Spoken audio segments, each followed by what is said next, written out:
Entonces comenzamos la semana número 2, jóvenes.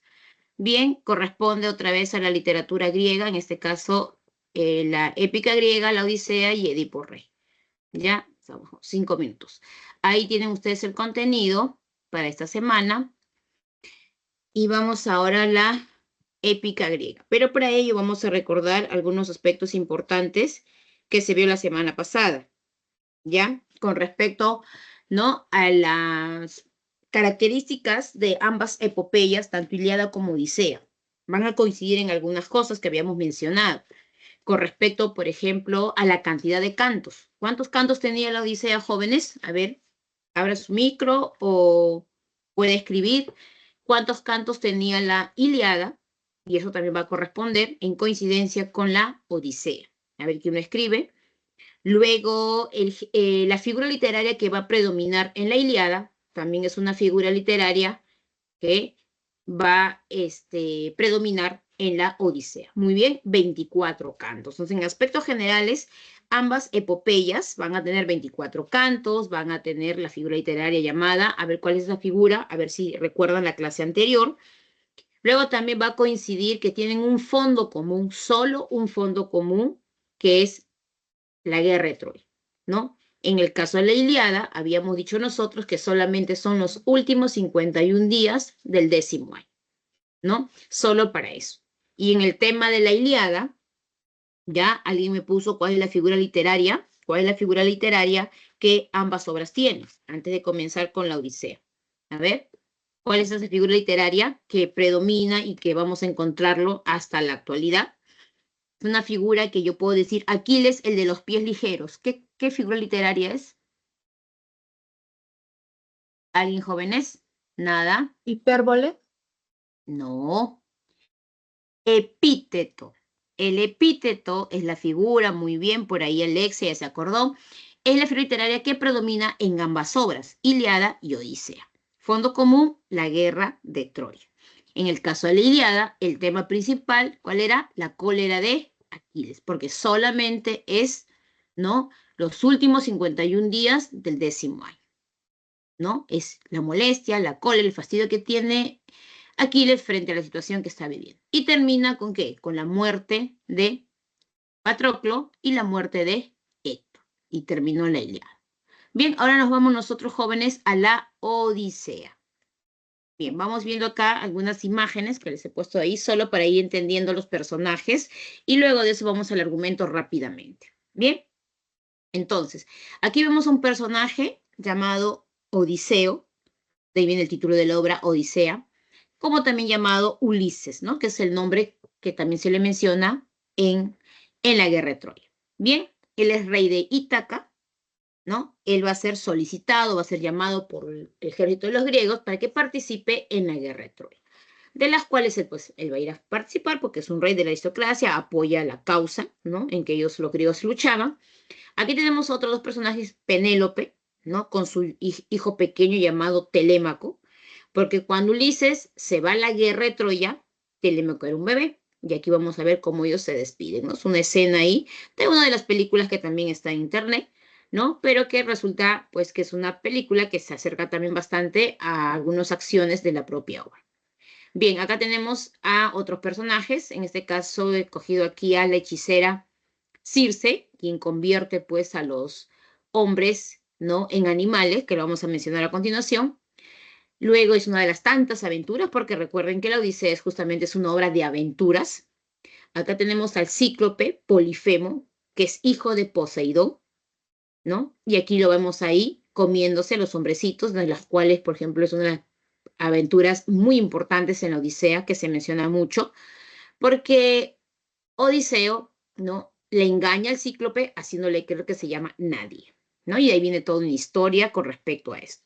Acá tenemos una escena ya de Telémaco cuando era jovencito, ya crecido, han pasado aproximadamente 20 años, ¿no? Y aquí está buscando a su padre. Y aquí vemos el famoso acontecimiento cuando Odiseo llega a Ítaca disfrazado de mendigo, ¿no? Y va a pasar la flecha por los arcos, ¿no? Atrás tenemos a su hijo Telémaco. Bien, esos son algunos personajes jóvenes de la Odisea. Bien, en las características formales tenemos que pertenece al género épico, al igual que la Ilíada, especie epopeya, consta de 24 cantos o rapsodias. ¿Una rapsodia qué es? Una rapsodia es un poema cantado, ¿no? Es decir, una narración cantada. Ahora, una rapsodia viene de la palabra, el rapsoda es el poeta, el que crea, ¿no? El que crea una historia.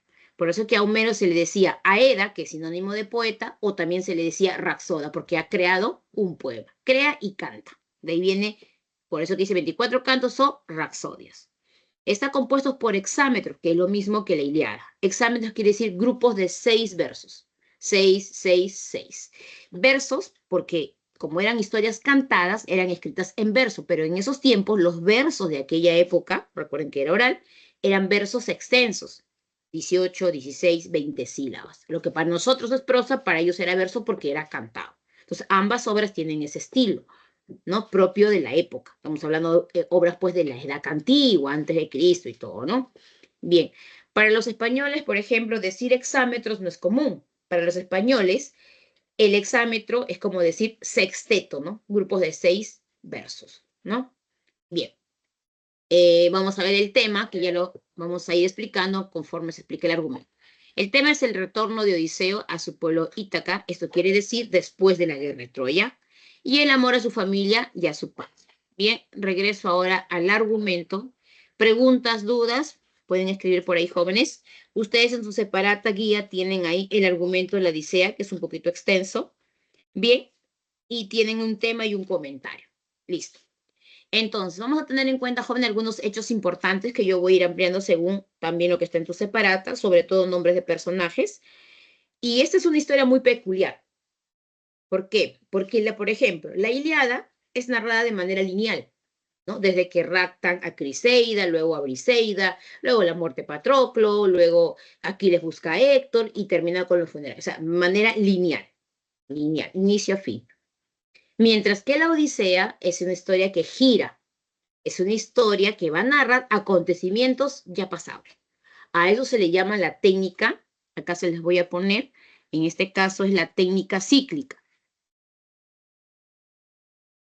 La técnica cíclica o también en la narrativa contemporánea llamada y media res, que también es conocida en la narrativa contemporánea, ¿no? Que es una técnica que hoy en día es usada por Vargas Llosa, Gabriel García Márquez, de los que pertenecen al boom hispanoamericano, pero que esta técnica ya fue utilizada en la Edad Antigua, porque era una forma de cómo se narraba esta historia.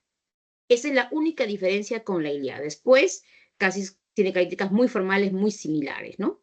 Bien, jóvenes, ahí tienen la técnica cíclica o llamada la técnica del inmedia res.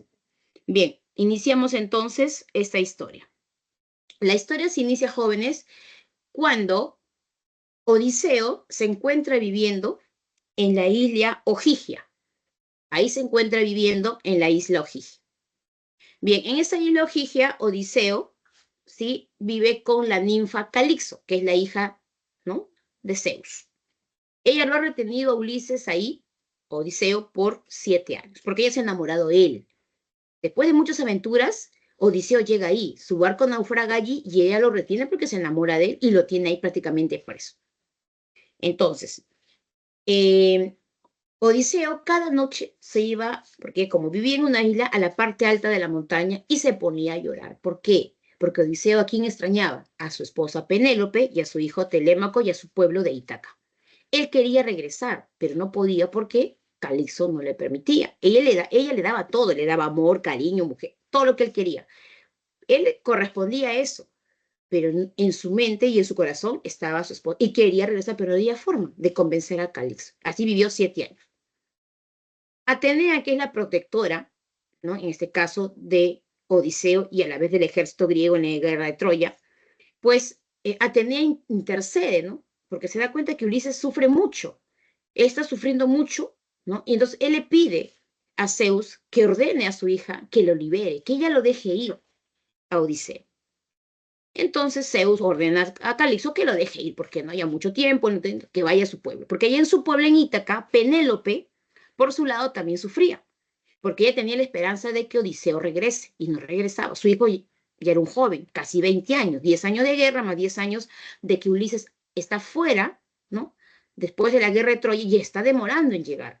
Entonces, Penélope, por su lado, también está sufriendo. Ella está tejiendo y destejiendo un telar, engañando a los pretendientes de que cuando termine de tejer, ella se casa con un pretendiente. Pero esto, ella qué hacía, tejía de día y destejía de noche. Ella por su lado sufría también, desesperada en alguna noticia de Odiseo. Bien, entonces Calixto lo pone a Odiseo en una embarcación, ¿no? Con algunos hombres y se despide de él, pues, ¿no? Y lo manda por el mar. Solamente era cruzar el mar y llegar a Ítaca. Pero en el mar, ¿sí? En el mar, ¿qué sucede? Se encuentra aquí Poseidón. Y Poseidón no quería a Odiseo, porque Odiseo había humillado a uno de los hijos de Poseidón, lo había engañado. ¿Y quién era ese hijo? El cíclope Polifemo. Eso ya había pasado. Entonces, cuando Poseidón ve la embarcación de Odiseo, ¿no? Se acuerda de la ofensa y hace pues que otra vez naufrague, ¿no? Y otra vez Odiseo no puede regresar y termina en la isla de los Feacios. Por un lado, Telémaco, ya jovencito, su madre, preocupada, desesperada, le dice, hijo, tienes que ir a traer noticias de tu padre. Anda, busca a los héroes de la guerra de Troya.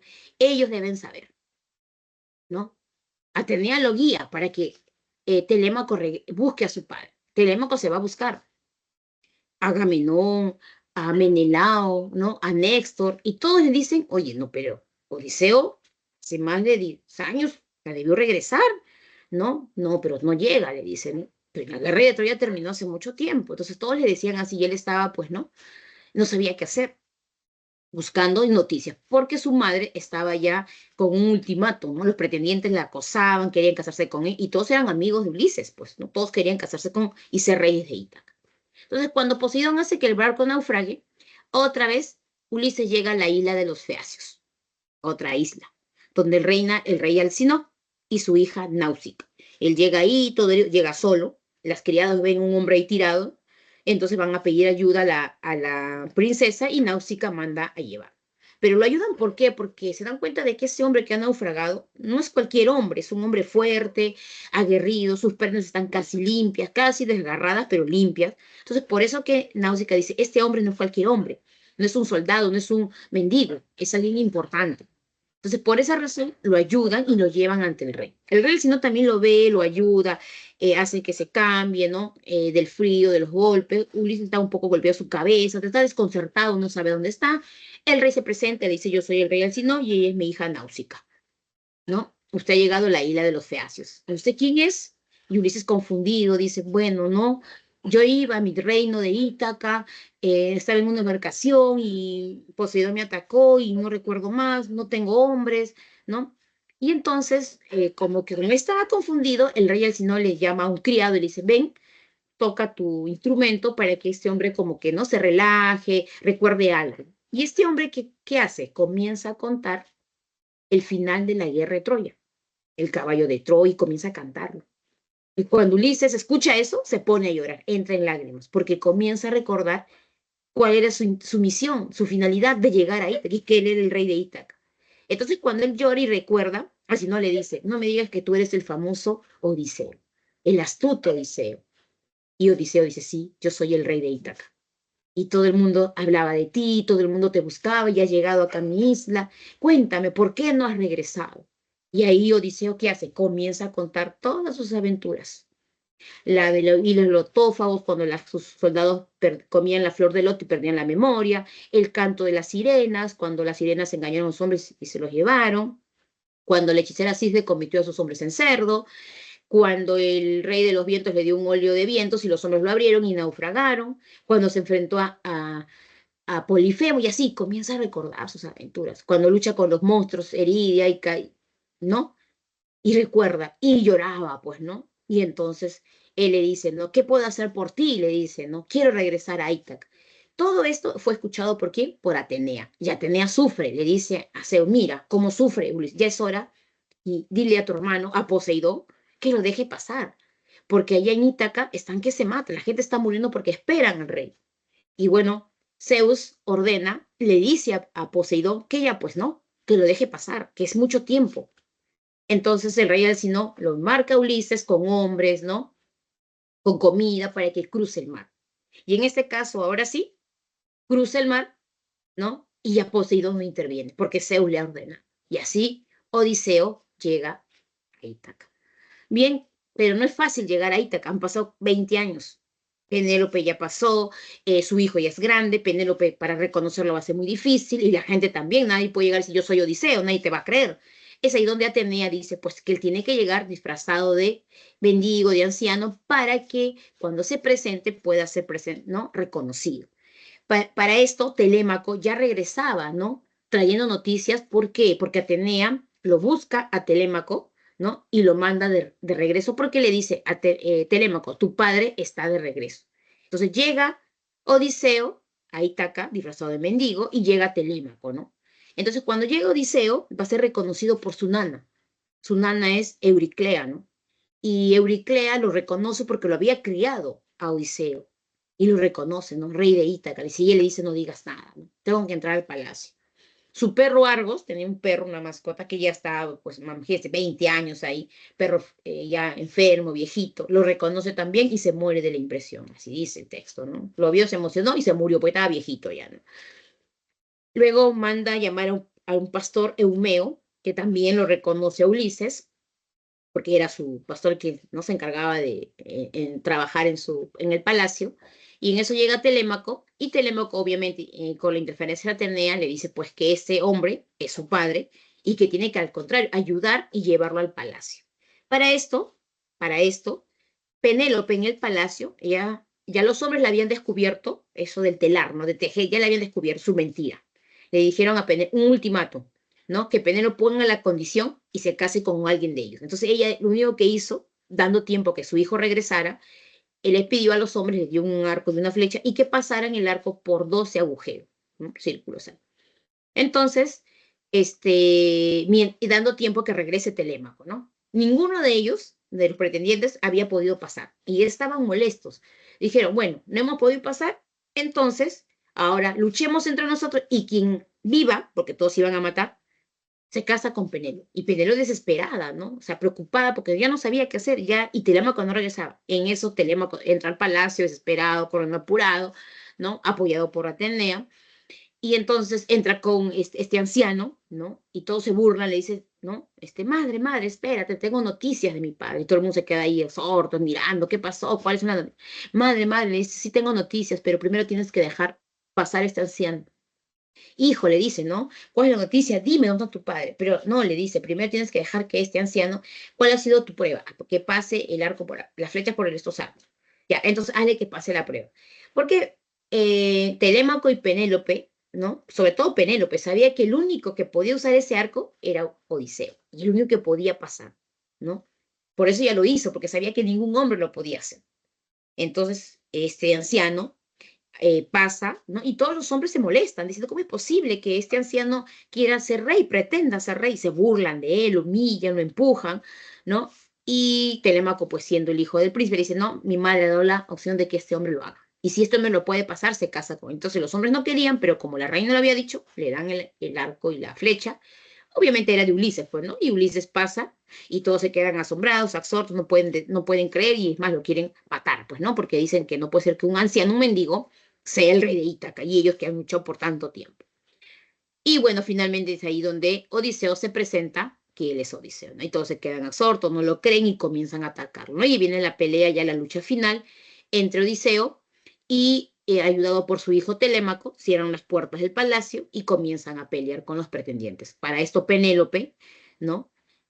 Asustada, no podía creer, preocupada, se va a sus aposentos, ¿no? A su recámara, muy nerviosa de lo que está observando, viendo, porque después de 20 años ve a su esposo lucha con todos estos hombres, ¿no? Y finalmente vence, ¿no? Todos esos hombres que eran amigos de Circe, ¿no? Querían su puesto de Odiseo. Mis jóvenes, entonces así terminamos, ¿no? La Odisea. Finalmente, una vez que ellos vencieron a todos los hombres, ¿no? Odiseo va a buscar a Penélope a su habitación, Penélope tampoco dudosa, no puede creerlo y él le dice, pregúntame lo que quieras, dime, y yo te voy a responder, algo que nosotros nomás sabemos, ¿no? Y es por eso que ella le dice que describa su cama nupcial, porque esa cama lo había tallado el propio Odiseo, ¿no? Y él describe, pues, la cama. Él dice, la cama es así, tiene esta forma, todo. Entonces, Penélope sabía de que él es el único que podía describir eso, porque en su habitación de Penélope ningún hombre había entrado, más que su hijo.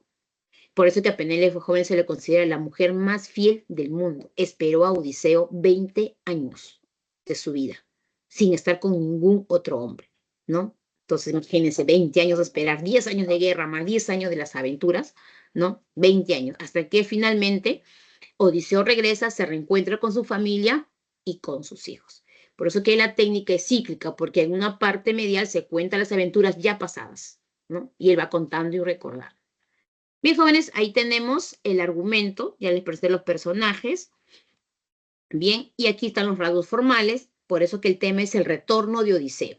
Él regresa a Ítaca, ¿no? Definitivamente, pues los reyes después de una guerra, que iban a regresar a su pueblo, difícil, ¿no? O sea, se quedan en el camino, imagínense, 10 años de guerra, ¿no? Pero Odiseo tenía una finalidad, el amor a su familia y a su patria. El pueblo de Ítaca lo quería Odiseo y quería que él regresara, porque él no había muerto, los dioses decían que él no estaba muerto, ¿no? Pero sin embargo, pues, ¿no? La gente, en este caso, los pretendientes querían, pues, ¿no? Entrar al rey. Mis jóvenes, por eso que el tema, tenemos ahí el retorno de Odiseo del amor a la familia y a su patria, que también ustedes lo tienen ahí en su separata con un comentario, ¿no? Por eso que es Odiseo que va a representar, como se dice, la astucia, el ingenio, eh, él representa ese largo camino que muchas personas tienen a lo largo de su vida para alcanzar una meta, ¿no? Bien, jóvenes, ahí ustedes tienen en su separata, tienen algunos fragmentos con respecto a ello. En la pregunta 3, por ejemplo, tienen ahí algo de lo que les estaba comentando yo de la búsqueda de Telémaco en su padre, ¿no? Porque él sale a buscar y va a recorrer, y ahí en la pregunta 3 dice, por ejemplo, si la tienen ahí a la mano, dice, y el jinete ay, no, el jinete gereniano, Néstor, le respondió, oh amigo, me haces recordar los infortunios que tuvimos que soportar en aquel país, ¿no? De los hijos, y ahí hablan de la guerra, ¿no? Entonces es un recordar, ¿no? En un aspecto donde Telémaco está buscando a su padre, ¿no? Quiere noticias y va donde Néstor, ¿no? Y Néstor le explica y recuerda la guerra de Troya, y ahí tienen un fragmento, ¿no? Entonces siempre para poder responder una pregunta tengo que tener claro el argumento. Y ustedes lo tienen ahí bien explicadito en su separata, algunas aventuras que he mencionado, ¿no? También hay una parte, por ejemplo, cuando Odiseo desciende también al inframundo, ¿no? Y en el inframundo, él se va a reencontrar con con uno de sus padres, no con los dos, ¿ya? Él va a llegar al inframundo también, porque también es una parte de lo que les corresponde. Eso también lo tienen ustedes en la pregunta. Hay una de las preguntas que le ponen ahí. No recuerdo qué pregunta es, pero acá lo tengo. También para que ustedes puedan responder, eso está allá. En la pregunta 2, perdón, aquí estaba, ¿no? Él se encuentra con su madre en el infierno, no con ambos padres, ¿ya? Bien, jóvenes, continuamos entonces. Si hay alguna pregunta o duda, me escribe por ahí, por favor, porque tengo que avanzar. Aquí viene el comentario donde prevalece la astucia del ingenio, el héroe. Ulises se salvó de muchas porque era muy astuto y sobre todo protegido por Atenea. Atenea siempre lo protegía. Hay una escena, por ejemplo, con los monstruos, ¿no? Carides, Escilia. Odiseo está protegido por Atenea, inteligencia y la astucia. Y Homero nos muestra a través de esta obra la vida es un viaje difícil cuyos peligros se deben afrontar para realizar el destino personal. Y creo que esta obra justamente es un claro ejemplo de ellos, ¿no? Nada es fácil en esta vida. Ustedes están aquí escuchando su clase también porque están luchando con otro compañero que está ahí al costado de ustedes, ¿no? De manera virtual para poder entrar y lograr un objetivo, ¿no? La idea es que todos logren ese objetivo, ¿no? Y están acá, es una perseverancia. Muchos dejan muchas cosas, porque ustedes pueden estar paseando, caminando, irse al cine, ¿no? Pero están aquí porque quieren y buscan una finalidad. Y eso es lo que te dice la Odisea. Mis jóvenes, avanzamos a terminar el tiempo y nos vamos ahora a la tragedia griega. ¿Ya? Ustedes también tienen ahí un separata, tienen ahí el origen, representantes y finalidad para ir a Edipo Rey. Ya está. Bien, tragedia griega. Bien, ¿qué me dice la tragedia griega? Bien, aquí tenemos siglo V antes de Cristo. En el anterior nosotros podemos decir de que los griegos, y habíamos hablado tres características en la semana pasada, que es la parte formativa, que era la parte original y que era la parte universal. Tres características del pueblo griego. Y que no, como les decía, esto no lo tiene cualquier pueblo. Esto es para los griegos. Entonces, ¿qué sucede con esta característica o esta tragedia? Que la tragedia nace en Grecia. Y al nacer en Grecia es porque ellos van a consolidar a través de un homenaje a un dios, algo que hoy en día tenemos y lo llamamos nosotros teatro. Bien, entonces es un pueblo por eso original. El origen de la tragedia está ahí, en el pueblo griego. Y nace así, de una manera muy natural, muy, como si en un homenaje se va a ir desprendiendo muchos elementos y se va formando algo que es el diálogo y de ahí nace la tragedia, ¿no? Si bien es cierto, en Grecia que había las epopeyas, las narraciones, las fábulas, los poemas, pero también aparece eso. De ahí a su importancia, jóvenes, que ustedes tienen acá. Entonces, ¿cómo surge esto? Surge justamente gracias al homenaje a un dios del Olimpo, el dios más joven, el dios de la juventud, que descendía del Olimpo para brindar y tomar el vino. El vino no era para ellos embriagarse, no lo tomaban siempre porque el vino te daba fuerzas para una guerra, era parte de, ¿no? De la uva se hacía el vino, de manera muy natural. Y Dionisio venía pues a festejar siempre su homenaje, le rendía su culto, cantaban, ¿no? sus alabanzas y así. Entonces, por eso que de ahí viene el origen. Entonces, ahora, a ese dios Dionisio le van a cantar, pero no cualquier persona le puede cantar. Aquí vamos a ver a los integrantes del coro. El coro eran entre 12 a 18 personas, algunos llegaban hasta 20, pero era gente experimentada, porque en Grecia los que podían estar cerca a un dios eran los ancianos, la gente. Pero un anciano en Grecia joven no es un anciano de 80, un anciano en Grecia es a partir de los 50, 60 eras anciano ya, en Grecia, en esos tiempos, y era fuerte, obviamente. Entonces, este coro integrado, jóvenes, me dan un minuto.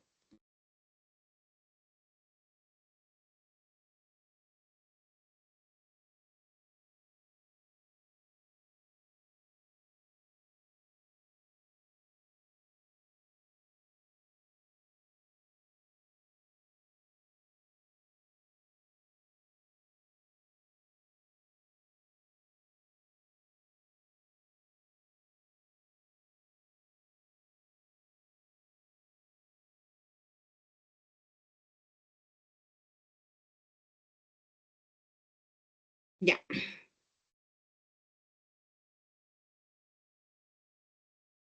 Bien, entonces les decía, esos integrantes del coro eran personas mayores, ¿no? Y que tenían el privilegio de cantar el ditirambо, ¿no? Cada vez que Dioniso se sentaba en su altar, venían y le cantaban. En ese canto también hacían algo muy importante, el llamado sacrificio a un macho cabrillo, es decir, a un animal, porque no solamente era cantar, era sacrificar a un animal, ¿no? Es por eso de ahí viene que tragedia significa canto al macho cabrillo, porque le cantaban y bailaban alrededor. Estos integrantes del coro llevaban una máscara como manera de sátiros, ¿ya? Una máscara. Entonces, así cantaban y eso era lo que hacían siempre, cada vez que Dionisio descendía, ¿no? Esos integrantes del coro se llamaban como coreutas, ahí dice, está en la guía, coreutas. Entonces, así se llamaba, ¿no? Y así va avanzando, pasa el tiempo, y por ahí, ¿no? Un día, Dionisio decía, ¿no? Como le cantaban el ditirambo, entonces Dionisio, le dice a un coreuta, al hombre más experimentado, al hombre, ¿no? Que conoce más y le dice, ¿por qué no haces algo distinto? ¿Por qué todos cantan a la vez? ¿Por qué no alguien canta y el otro responde? Para hacer distinto su homenaje. Él quería algo distinto. Entonces ese coreuta eh, hace lo siguiente, ¿no? Él dice, bueno, ¿no? Vamos a hacer lo que él dice. Entonces él dice, yo canto una parte del literambo y tú respondes. Y así respondían los demás. Entonces hay una correspondencia ya. Alguien canta y el otro responde. Entonces ese hombre ese anciano, ese integrante del coro, ese coreuta, va adquiriendo experiencia porque se da cuenta de que no solamente puede cantar, sino puede moverse, puede desplazarse y los demás le van a responder. Y eso le llamó mucho la atención a Dionisio. Y Dionisio dijo, ya, así quiero ahora. Ahora, ese integrante del coro que dejó el coro se hace llamar ahora corifeo, porque va a evolucionar. Esto va a pasar el tiempo, va evolucionando, ¿no? Y ese corifeo adquiere experiencia, se hace llamar solista, porque ahora él es el líder, él representa y los demás van a responder, ¿no? Siguiendo la tradición. Y finalmente, al pasar el tiempo, luego él se llama actor, ¿no? Entonces, esa correspondencia hizo de que este hombre, que este corifeo, adquiera experiencia y pueda responder, porque ahí van a hacer el diálogo, van a hacer la forma de correspondencia. Esta situación llamó mucho la atención a los gobernadores griegos, ¿no? Porque los gobernadores griegos, algunos les gustaba el arte, otros pues no, la guerra, estas cosas. Entonces, por ejemplo, Pericles fue uno de esos hombres que le gustó esto y dijo, no, si ese hombre se puede hacer, hay que llamar a concursos, hay que llamar a los poetas, que vengan, que presenten sus obras y que lo representen ahí. Y así empezó el teatro, jóvenes, ¿no? Pericles, Pisístrato, ¿no? Gobernadores griegos comenzaron a llamar a concursos y venían los poetas, todos llegaban a Atenas y todos los años se llevaban los concursos y ahí salían ganando. En Grecia hubieron más de 1000 obras jóvenes, pero todo era oral, pues se fue perdiendo en el tiempo. De todas esas obras han quedado 6 o 7, no hay más, ¿no? Han quedado las más conocidas como Edipo Rey, Medea, Edipo en Colona, etcétera. Pero se fueron dando así, y así surge, jóvenes, el teatro en Grecia. Van a haber competencias, van a haber, ¿no? Entre los propios autores que llegaban. Hay momentos en que el teatro no se hacía, y esto era de que, ¿por qué no se hacía? Porque hay gobernantes que no les interesaba mucho esto, y ahí aparece el llamado corega, aquella persona que sí le interesaba, pero por no desafiar a su gobernador, le decía a los actores en ese homenaje, bueno, le decía, ¿no? Ya, quiero que se representen los concursos, pero no digan que yo estoy invirtiendo, aportando para que esto se dé. Y se hace llamar por eso corega, persona que recurría a esos gastos, que eran cuando los gobernantes no ponían énfasis a esto, ¿no? Y el pueblo seguía participando, pero poco a poco, jóvenes, esta participación de Dionisio, el sacrificio del macho cabrillo, acá vemos el escenario, ¿no? Imagínense, acá está el palacio, aquí está el palacio, como dice acá está el escenario y aquí está la orquesta. En la orquesta, ¿quién está? El coro, aquí están los coreutas de manera semicircular, cantando el ditirambo. En el escenario, ¿quién está? El corifeo, el actor, quien canta y el coro responde. Ahora, orquesta se decía al espacio donde cantaba el integrante del coro. No es la orquesta el significado que conocemos ahora nosotros, ¿no? Entonces es propio de él. En el escenario solo estaba un solo actor. Para un lado derecho, al revés de su pantalla, estaba el altar de Dionisio, ahí estaba Dionisio, ¿no?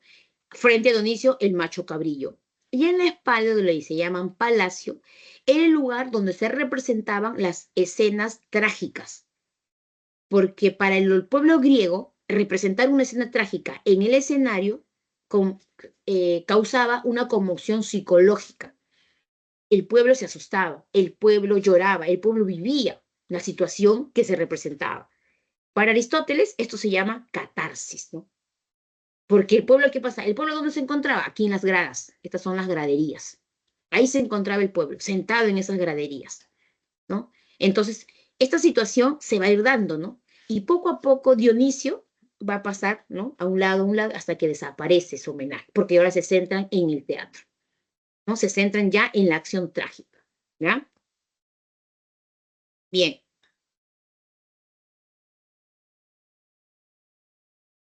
listo.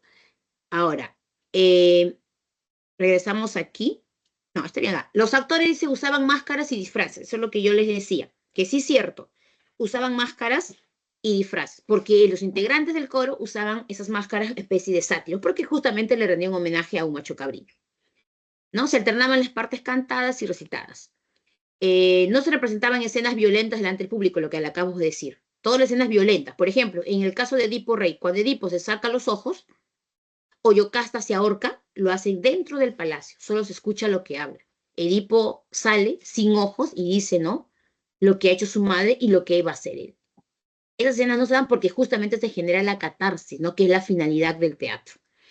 Por norma cultas las mujeres no pueden actuar, y es cierto. Recuerden desde un inicio, los integrantes del codo eran varones, eran hombres, no había mujeres. Porque para los griegos las mujeres solo dedicadas al hogar y al cuidado de los hijos. No tenían derecho a participar. Pero ustedes dirán, pero si en las obras hay mujeres, ahí están las máscaras, pues.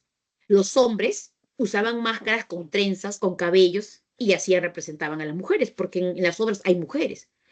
Esto generaba mucha perfección, porque los griegos buscaban siempre en la perfección formal, en todo. Hacían que los hombres, muchos de los hombres, hagan tan bien su rol femenino que la gente cuando acudía no diferenciaba. Eran hombres vestidos con túnicas de mujeres y la gente veía a una mujer y luego veían a un hombre, ¿no? Y así se daban las obras. Bien. Bien, jóvenes, estas son las características y ahora nos vamos a Edipo Rey. Aquí he puesto algunas máscaras propias de la época. Como les decía, aproximadamente habían unas 30 máscaras en Grecia. Los llamados coturnos, que son los zapatos de madera que se usaban, desde lo más plano hasta los más altos. Esto era para los actores, era para diferenciar. Cuanto más alto era el actor y más brilloso su coturno, era porque eran reyes, guerreros, ¿no? Y cuando eran planos, pastores, gente del pueblo, ¿no? Aquí vemos una representación, siempre usaban máscaras, ¿no? Los actores, justamente para representar diferentes roles, porque recuerden que también les dije yo que aquí en el escenario, aquí solamente había un actor. Cada vez que se ganaba un concurso y aparecían autores como Esquilo, como Sófocles, como Eurípides, que son los máximos representantes de la tragedia griega, agregaban algo más. Y por eso que se va dando más adelante una gama de actores dentro del escenario. ¿Ya? Bien. Continuamos. ¿Alguna pregunta, alguna duda?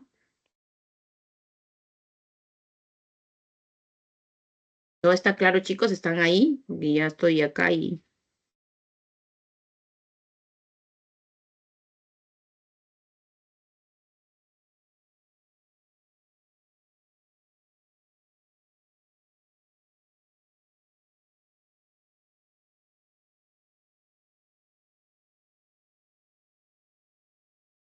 Ya. Ahora sí continuamos. Como les decía acá, finalidad de la tragedia griega. Gracias por responder, todo está claro, me dice muy bien. Finalidad. Entonces Aristóteles en su libro La Poética, donde también nos presenta los géneros literarios, las figuras, como les comenté la semana pasada, él habla de esto, ¿no? A pesar de ser escenas trágicas, violentas, de muerte, esto fue algo que para los griegos, ese es el aspecto psicológico, ¿no? Porque los griegos acudían a los teatros, el pueblo, ¿no? Iba a ver el homenaje a Dionisio, la fiesta, ¿no? Y luego las obras del teatro, todo el mundo estaba ahí. Todo no llegaba feliz porque vas al teatro, ¿no? Y luego, al ver las escenas trágicas, la situación, la muerte, generaban ellos, en el aspecto, un cambio psicológico. Tenían miedo, pavor, porque muchas de esas cosas estaban relacionadas a los dioses, a las conductas. Y en esas épocas, pues no había una norma, una constitución como lo hay ahora, ¿no? La gente actuaba a veces, muchas veces por su libre albedrío. Entonces hay gente que ofendía a los dioses, se portaba mal. Entonces, al ver estas situaciones, la gente decía, no, no, no me voy a portar mal porque voy a ser castigado por los dioses. Y la gente sufría. La gente cuando veía a Edipo llorar, sufrir porque Edipo vio una angustia, la gente sufría con él. Y la gente ya no salía contenta, feliz, salía con temor, con miedo. Esto ya es psicología. Para los griegos eso se llama catarsis, ¿no? Ese término también ustedes de repente lo han escuchado porque, ¿no? En casa, o de repente en el siglo XX o siglo XXI uno dice, haz tu catarsis. ¿Qué es una catarsis? Reflexiona, ¿no? Reflexiona. Pero para los griegos, en el aspecto psicológico era un cambio, ¿no? Ellos descubrían situaciones anímicas, ¿no? De llorar, de tener pena, de tener compasión, ¿no? De pedir perdón, ¿no? Esto es un arte, pues como estamos hablando de literatura, entonces acá hay purificación espiritual que provoca una compasión, el miedo del espectador, ¿no? Pero igual iban a ver, ¿eh? Porque siempre se aprendía algo de cada uno, siempre. La gente igual iba, pero sabía que iba a salir con esa angustia diciendo, no me voy a portar mal nomás, ¿no? Entonces, esa es la llamada catarsis de la tragedia griega. Bien, ahora nos vamos a Sófocles y la obra Edipo Rey. Mencioné tres autores, Esquilo, Sófocles y Eurípides. Esquilo es el que pone el segundo actor. Recuerden que yo le dije que había uno. Ahora, Esquilo pone el segundo actor. Ya. Luego, ¿y esto qué hace que Esquilo? Genera el diálogo. Cuando aparece Sófocles, él agrega ya no solamente el segundo, sino un tercero y hasta un cuarto. Incrementa por eso más de 2 actores. Porque te vas a dar cuenta que al momento que se explique Edipo Rey, va a haber situaciones donde hay 4 actores en una misma escena y ya estás haciendo ya teatro. Sofocles es el máximo exponente de la tragedia griega, máximo exponente, es decir, el mejor. El padre es Esquilo, pero él es el máximo porque él no solo aporta actores, sino también amplía la acción dramática, ¿no? El teatro se va formando, se va perfeccionando. Bien, profundiza en la personalidad y las motivaciones de sus seres, es decir, en sus personajes. Sófocles, ¿qué hace? Ve la parte humana. Edipo Rey, Edipo, es un ser humano como nosotros, no es un dios ni un semidios, pero sufre, ¿no? Sufre mucho, porque no puede cambiar el destino trazado por los dioses, algo que él nunca hizo. Él era un hombre bueno. Su destino estaba marcado porque su padre y su madre obraron mal, sobre todo su padre, obró mal, y el destino se lo marcó en él. Por eso muchas veces decimos, no hagas cosas malas porque luego, ¿no? Tu descendencia la va a padecer. Los griegos creían mucho en esto. Bien, profundó por eso en la personalidad de sus motivaciones, sus héroes. Para él, sus personajes eran héroes. Edipo es un héroe por todas las cosas que hace. Te vas a dar cuenta de cómo no es acá, pobrecito, no, es un héroe. Lucha por cambiar. Él no quiere ser así, pero ya estaba el destino. Sin querer lo hace. Cultivó la obra individual, sí, en este caso, porque Esquilo tiene obras muy amplias, llamadas trilogías, mientras que él trabaja obras en un tiempo determinado, más cortos y breves. ¿Por qué? Porque jóvenes, recuerden que en esos tiempos las obras se hacían en el día, a las 12 del día, porque no había luz eléctrica. Y si una obra duraba más de 3, 4, 5 horas y venías al día siguiente, el pueblo se cansaba. Entonces, lo que hace Sófocles es recortarlo, hacerlo más breves y cortos. Por eso que son obras individuales, breves y cortas. Y eso es lo que hace con sus obras. En el caso, Edipo Rey. Mis jóvenes, el Sófocles, máximo exponente de la tragedia griega. Un ratito, quiero ver qué más. Ya, listo, ya terminamos. Viene Edipo Rey. Ustedes tienen ahí, jóvenes, en su separato un breve argumento, el tema principal, y luego ya vienen las preguntas, que me queda muy poco tiempo. Bien, entonces, en el caso de Edipo Rey, jóvenes, es una obra que solo dura un solo día y una media mañana. No es como otras obras que dice al día siguiente regresa, que mañana, que hace 5 años, no. Esta obra dura en un solo día, se descubre todo, absolutamente todo. ¿Ya? Entonces la obra inicia cuando Edipo Rey, ¿sí? Edipo Rey ya es rey de Ítaca, perdón, es rey de Tebas. Él es rey de Tebas, está casado con Yocasta, tiene 4 hijitos y vive feliz en Tebas. El pueblo lo quiere, lo ama, tranquilo. Pero un día, ¿sí? Llegan los sacerdotes y le dicen a Edipo, Edipo, el pueblo está sufriendo una peste, el pueblo está sufriendo de hambruna, el pueblo está lleno de enfermedades, algo está pasando. El pueblo dice que los dioses lo han castigado. Y Edipo dice, pero ¿por qué? Si yo estoy trabajando bien, ¿no? Con mi pueblo, el pueblo me quiere, me ama. Sí, le dice, señor Edipo, pero recuerde usted al rey anterior, al rey Layo. A ese rey lo mataron, señor, y no se encontró su asesino. Y los dioses nos están castigando. ¿Qué hacemos? Y Edipo dice, sí, ¿no? El rey anterior, Layo. ¿Quién lo mató? Ah, no sé, no sabemos, señor. El pueblo quiere que usted vaya, los ayude. Vaya y salga, el pueblo le va a pedir algo. Y entonces Edipo dice, Yocasta como que no quiere, no vayas, le dice, ¿no?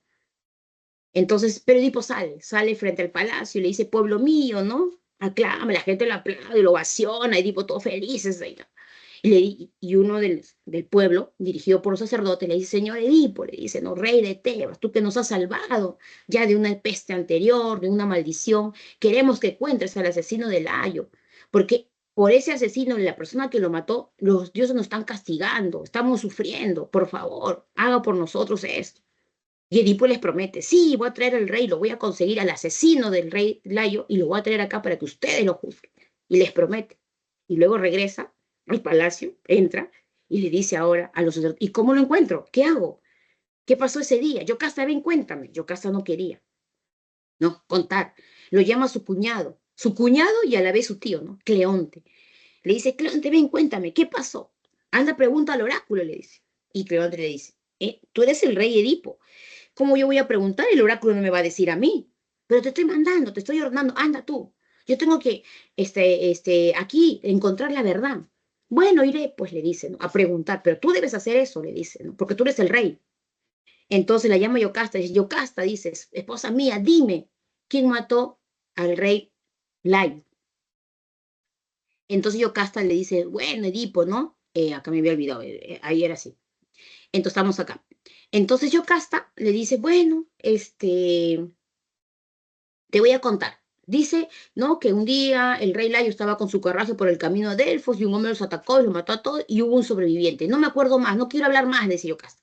Pero Edipo le dice, no, esposa mía, tienes que decirme quién mató al rey Layo. No, es que eso nomás sé, ¿no? Y además, ¿para qué investiga? Le dice. Ella está nerviosa ya, está asustada. Porque es una madre, pues, ¿no? Se ha casado, o sea, hay algo, siempre hay un sentimiento, ¿no? Entonces, Edipo está preocupado, se jala, camina, va, viene y dice, no, pero hubo un sobreviviente, ya, llamen a ese sobreviviente, que venga. Y luego llega Cleonte y le dice, Rey Edipo, el oráculo de Delfos me dice que el asesino de Layo está en Tebas y que tú tienes que saber. ¿Cómo voy a saber yo? Si yo soy el rey, cuando yo he venido aquí no está. Y Edipo se pone nervioso, se comienza a jalar los pelos, está desesperado. Yocasta está escuchando todo escondida por ahí. Entonces, bueno, le dice, ¿por qué me dices a mí? Le dice Creonte, no, si tú eres el rey, tú también me tienes cólera. O sea, Edipo ya estaba nervioso. Entonces, llamen al adivino. El adivino me tiene que decir. El adivino es Tiresias, que es el adivino de todo pueblo. Él tiene que saber, mientras que van a buscar, pues, al criado de Layo, ¿no? Llega Tiresias, es un adivino, viene con su lazarillo y Edipo lo interroga. Pero Edipo está alterado, le dice, Tiresias, dime, ¿quién mató a Layo? Y Tiresias dice, señor, ¿qué le pasa? ¿No? Yo soy el adivino, eso, pero usted es el rey, usted tiene que calmarse, ponerse tranquilo y recordar cómo llegó acá. No, no, le dice, no, tú me tienes que decir porque tú eres, y comienza a tratarlo mal.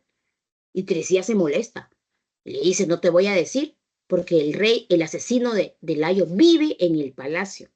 Y no tengo por qué decirlo. Tú eres el rey y tú lo buscas. Y Tiresias se va. Y Edipo se molesta. Dice, están confabulando conmigo, me quieren acusar, pero no, yo no he hecho nada. Yo tengo mis padres porque Edipo había vivido en otro pueblo, ¿no? Entonces Edipo está, como se dice, desesperado, ¿no? No sabe qué hacer. Y está molesto, ¿no? Yocasta escucha. Y Yocasta, él le manda a llamar otra vez a Yocasta y le dice, Yocasta, cuéntame.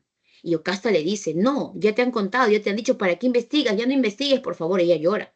Edipo, no, yo voy a seguir buscando esposa mía. Y en ese momento llega el criado de Layo, el que sobrevivió a esa muerte. Y era un anciano, ¿no? Llega y lo presenta. Y entonces Edipo lo interroga, dime, tú eres que ha sido el criado, ¿cómo murió el rey Layo? Entonces este pastor comienza a relatar todo lo que Edipo había hecho ese día. Cuando Edipo escuchaba, se quedaba absorto, no podía creer, porque ese pastor sabía quién era ella. Y le decía, este hombre vino y era así, y lo describía a Edipo. Y Edipo, no, no puede ser, me estás acusando a mí. No, señor, le estoy contando quién mató al rey Layo. No, no puede ser, porque yo vivió en Corintio y mis padres Pólipo y Mérope, y no puede ser. Y el criado contaba. Para esto Yocasta escuchaba detrás de las cortinas, ahí, escondida todo lo que pasaba, desesperada. Y el tipo estaba desesperado, quería agarrar al criado y decirle, no mientas, no engañes. Y en ese momento llega otro criado y le dice, señor, hay un criado de Corintio que quiere hablar con usted, donde Edipo había crecido. Entonces ese criado pasa, es de Corintio, es un pastor, y le dice, señor Edipo, su padre ha muerto, le dice, su madre quiere que vaya a gobernar Corintio. Y en Edipo en ese segundo siente una tranquilidad. Mi padre murió, ya ves, yo no he matado a nadie. Dice, no, no puede ser. Pero cuando llegan el pastor, el criado de Layo, más el pastor de Corintio, se juntan frente a frente, ellos se miran y se saludan, porque se conocían. Y Edipo dice, ¿y ustedes por qué se miran? ¿Por qué se conocen? Y ambos pastores sí, y ahí ya viene el desenlace final, ¿no? Porque ahí ya se viene la verdad. El criado de Corintio le dice, sí, señor, usted es Edipo, hijo de Layo y Yocasta. Pero ¿por qué vas a decir eso? Y mis padres no. Y el criado de Corintio dice, no, señor, esos son sus padres adoptivos. Ustedes no son sus padres, ¿no? Y Edipo no puede creer. No, esa es mentira. Y el pastor de Layo dice, sí, señor, cuando usted nació, su madre Yocasta le puso unas cadenas para que usted no se mueva y el rey Layo me mandó a matarlo, pero yo no pude matarlo, se lo regalé a este pastor. Y sí, señor, y yo se lo regalé a los reyes de Colintio porque yo no podía tener más hijos. ¿no? Yo era pobre, pues. Y ellos no tenían hijos, por eso lo criaron como su hijo. Y Edipo no podía creer que la maldición se había cumplido. Edipo decía, no puede ser que mi propia madre, esa es mentira. Señor, mire sus pies. Edipo rey significa, jóvenes, pies hinchados. Y Edipo, desde que nació, sí dice, él mira, se mira sus pies. Desde que yo nací tuve esas marcas. Pues ahí está. Eso te lo puso tu madre. Y Edipo no podía creer. Para esto Yocasta ya había escuchado todo, se fue corriendo y se ahorcó en su habitación. Porque no quiso enfrentar a su hijo. No quiso enfrentar la verdad. Yocasta se suicida, Edipo llega y Yocasta ya se había ahorcado. Edipo lo que hace es coger los broches de las prendas de su madre, ¿no? Y Yocasta se había ahorcado con sus trenzas y Edipo se saca los ojos, ¿no? Porque Edipo sabe que tiene que ir ahora a entregarse, porque él había prometido. Y todo esto pasa en ese momento, jóvenes, en un solo momento. El pueblo está afuera gritando, gritando, porque el pueblo está viendo que entra Tiresias, que entra el pastor y el otro, y el pueblo quiere saber la verdad. Bien, jóvenes, con eso hemos terminado. Entonces ya finalmente Edipo, me da unos minutos, viene Cleonte y le dice, Edipo, ¿no? Esa es la verdad, tú eres el asesino, yo tampoco sabía, eres mi sobrino y eres mi cuñado. Aquí están tus hijos. Edipo, sí, me voy a despedir de mis hijos, pero me tengo que presentar ante el pueblo. Y Cleonte lo lleva y el pueblo obviamente se queda absorto que el asesino de Layo sea Edipo, que Edipo los había salvado antes de una esfinge y todo, ¿no? Pero el pueblo lo que hace es expulsarlo, lo destierra. Edipo se va sin ojos y sale desterrado de Tebas. Mis jóvenes, ahí termina Edipo Rey. Con eso hemos terminado, jóvenes. Aquí tenemos el tema central, que es la limitación humana en controlar el destino. Por más que Edipo dejó Corintio, porque ahí le decían de que él iba a matar a su padre, él huyó, él se fue, él no quiso hacer eso, pero en el camino llegó a su propio lugar de origen, que era Tebas. Y todo lo que le dijo el oráculo de que él iba a matar a su padre, casarse con su madre, se dio. Y todo por la maldición de los dioses, ¿no? Él no pudo controlar, él no pudo cambiar, él quiso, pero no pudo. Y era un hombre bueno, pero sufre mucho. Aquí tienen un comentario que es el destino, inevitable, sobre todo para el chivo expiratorio, pues, es el que él mismo investiga. Él es el mismo chivo expiratorio, se dice, ¿no? Porque él mismo investiga, investiga y se da cuenta que él mismo es, ¿no? O sea, él mismo se está investigando, la culpa cae en él, ¿no? La ceguera y la visión es porque, pues, tanto la madre, en este caso, él se saca los ojos porque no quiere enfrentar, pero tiene que salir a cumplir, porque si él no salía, la peste y la maldición no terminaba. Él tenía que presentarse como el asesino del ayo para que la peste termine y ayuda. Bien, y la sabiduría, obviamente, porque otro huiría, se fuera, ¿no? Y Edipo fue muy sabio, ¿no? A pesar de todo, ayudó al pueblo. Bien, jóvenes, con eso hemos terminado. Ya listo, me pasé. Aquí tienen las claves para esta semana. Tómenle foto, cópielo, por favor. Lea bien siempre sus fragmentos. Ya saben que cualquier pregunta pueden hacer también, ustedes tienen el chat. Mañana también creo que voy a estar los viernes. A mí me toca chat. Cualquier cosita y duda, pueden entrar para poder preguntar. Bien, entonces me estoy despidiendo porque ya me pasé el tiempo que están en recreo y puedan descansar. ¿Alguna pregunta, alguna duda? Creo que todo está claro, jóvenes. Entonces nos estamos reencontrando la próxima semana. Bien, gracias a ustedes por estar ahí, escuchar la clase. ¿Dudas, preguntas? ¿Todo está claro, jóvenes? ¿Sí? Ya nos despedimos. Hasta la próxima semana.